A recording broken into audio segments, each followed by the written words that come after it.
welcome to Project Fury.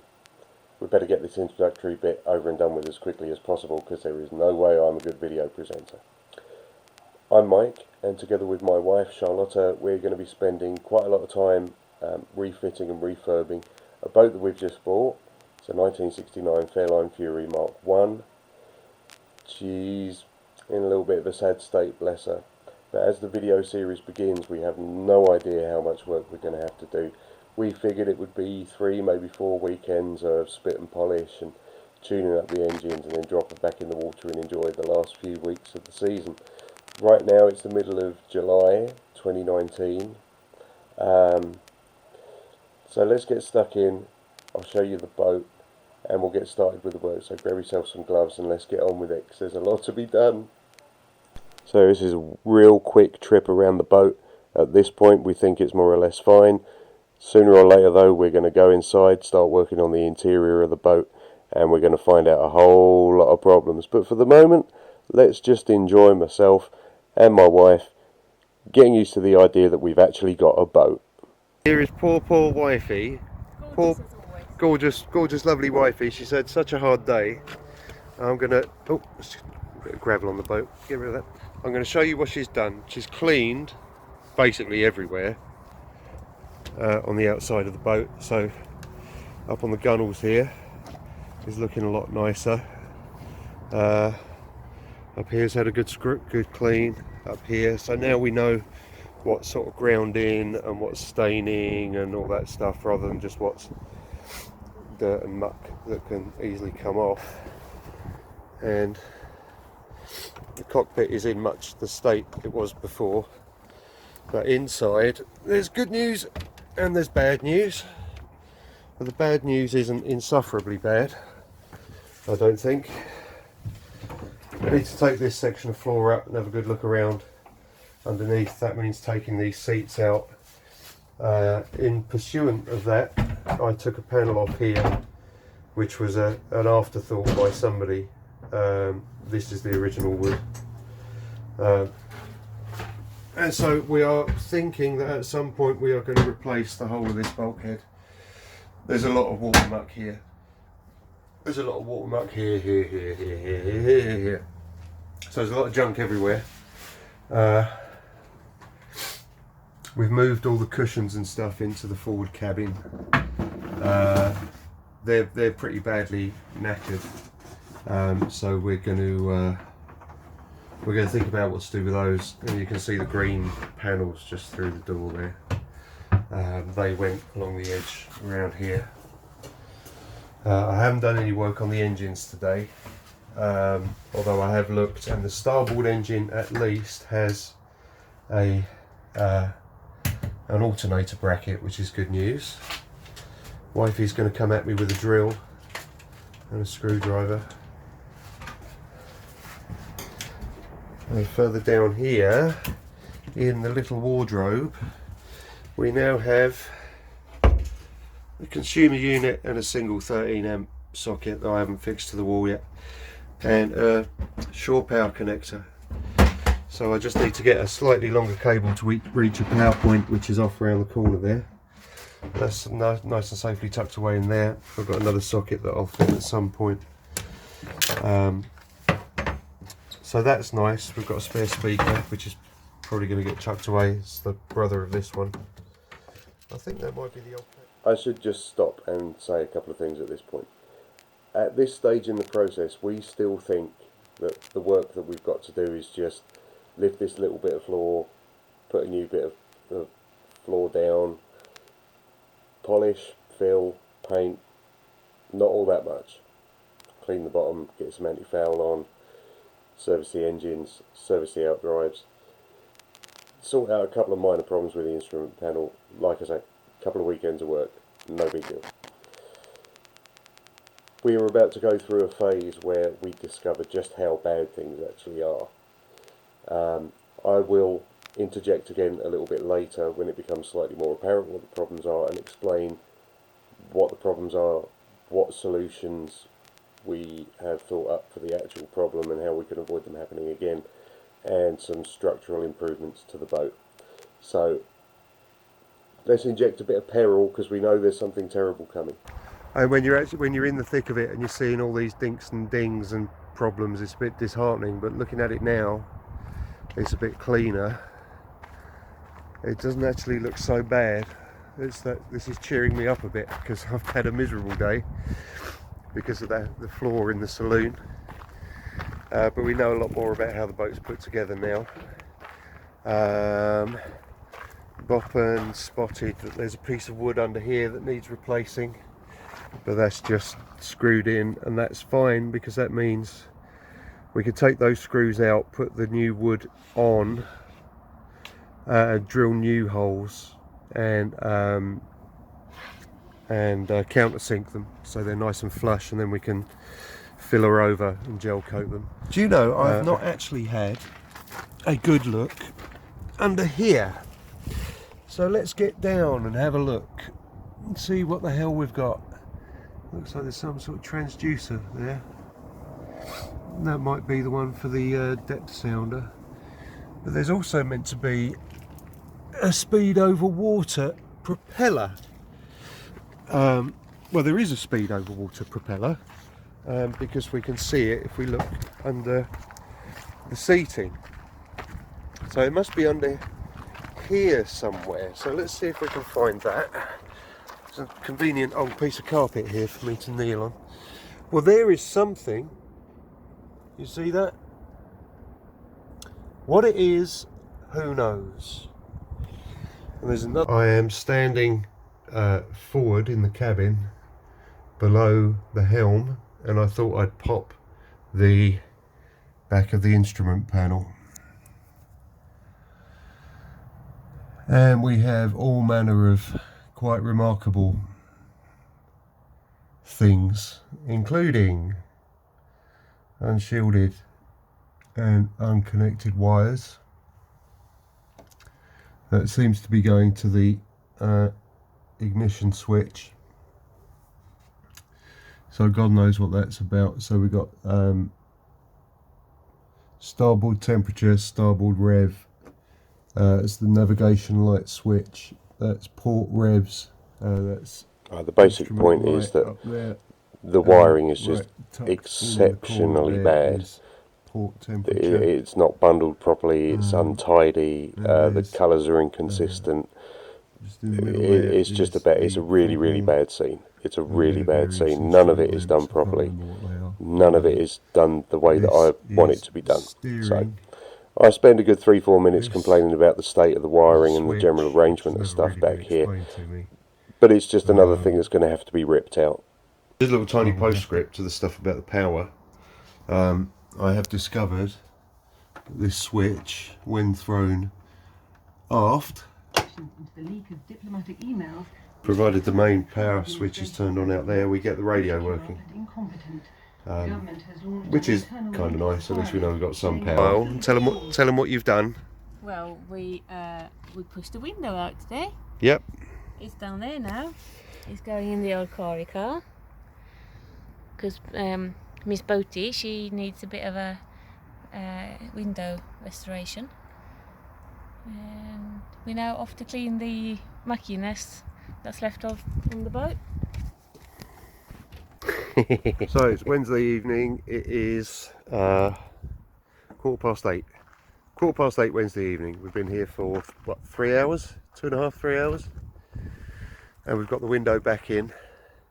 Still got a few more screws to do, but the nuts are caught in the interior surround wood, so we're going to take the wood home, pop them out, start thinking about repairing the wood. The butyl tape, you can just see it poking out in a couple of places. But the seal has gone in beautifully, perfectly, and that's going to look really nice when it's polished up. Hi everybody. My phone is currently charging. The consumer unit is in and dead tested and commissioned. I just need to secure that socket and get it all back in the wardrobe, and we have safe mains power.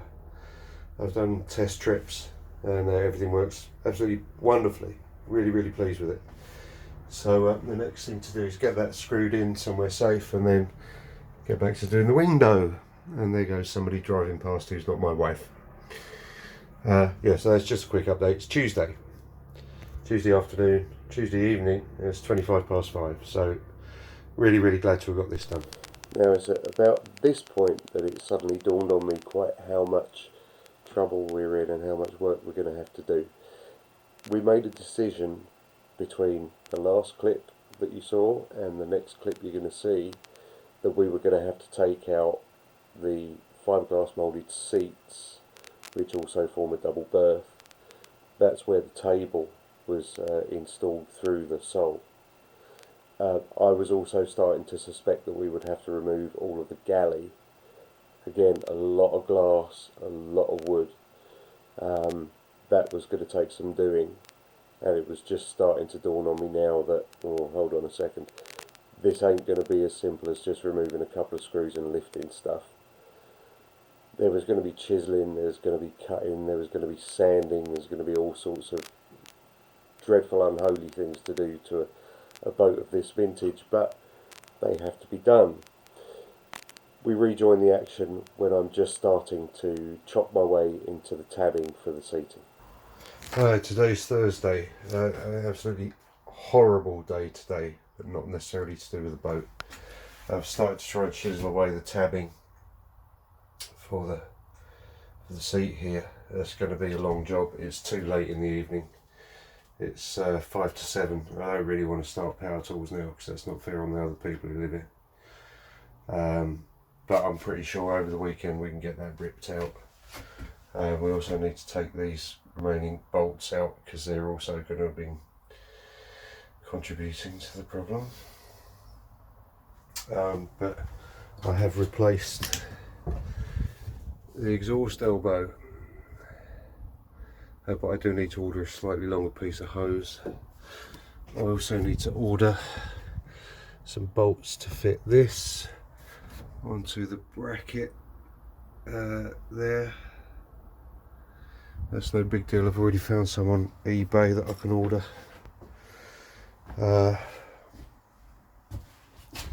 Unfortunately, that's about all that I've achieved today. Hello everybody, it's Saturday afternoon. Not sure what time, just gone to 2:15, something like that. We've got the rest of the bolts in for the window, that's bedded in nicely. I've managed to get the seating out so that we can investigate the floor, and the investigation is not going well. It's mullered. It's absolutely, completely mullered. This is expanding foam, so I don't want anybody panicking over that. But I do need to take the whole of this section out and see what is what.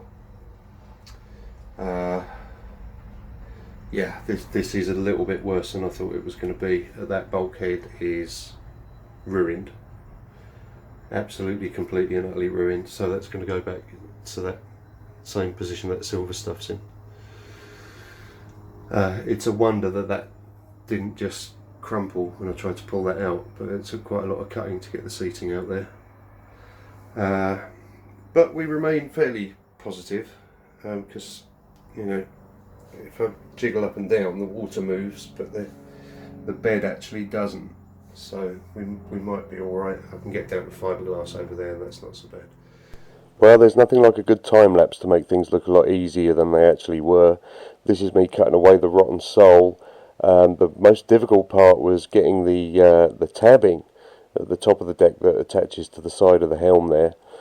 Getting that cut through, that was a bit nerve-wracking because I wasn't sure how thick things were, how thick the sole was or anything.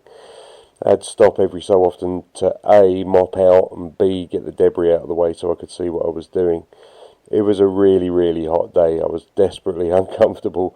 I was starting to get a bit down on the whole thing, but I'm making good progress at this point. Okay, alright, need to zoom back out, sorry. Okay, got a reasonable chunk of the sole up.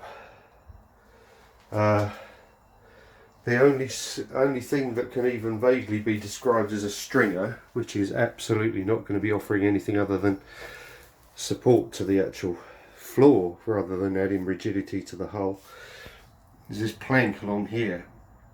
And I use the word plank advisedly. And that's not even thick enough to be considered a scaffolding plank. There is so much rot over in that corner. I'm going to have to do some more investigation over there. I keep having to stop and mop the water out. There is so much water in here. I suspect that everything wooden that is in contact with the sole is going to have to come out, which will mean all of this, which supports the helm front bulkhead. This bulkhead obviously is just bollocks. It's not even attached down there because it's rotted away so much down here. So I'm just about to have a break for a minute, have a cup of tea and a biscuit and a cigarette. There's enough to drive anybody to smoking.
Cut. Edit point. Right, it's, where are we, Tuesday night?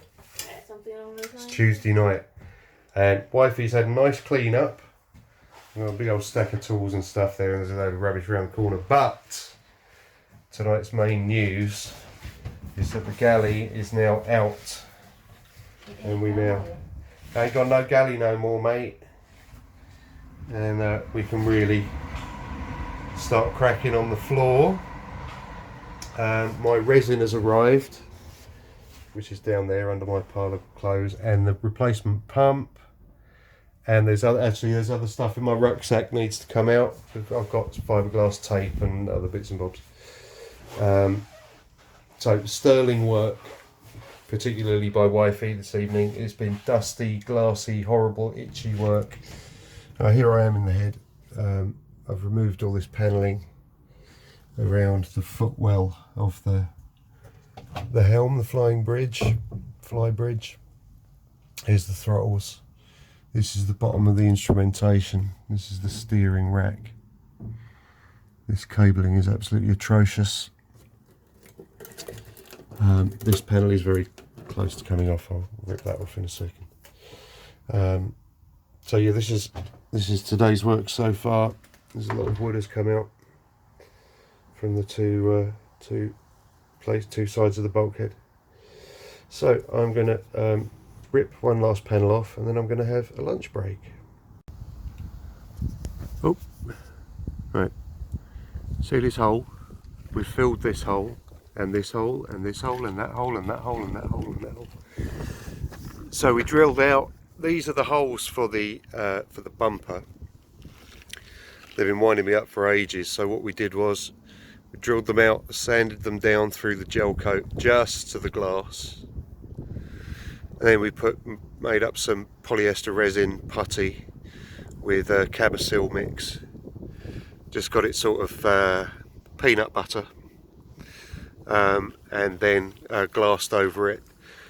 That's all. I mean, that's been on for about 20 minutes, and that's beautiful. It's dry. There's no tack on it. All the way along, I think there's 12 of them or something. We've got a couple of bigger ones back here.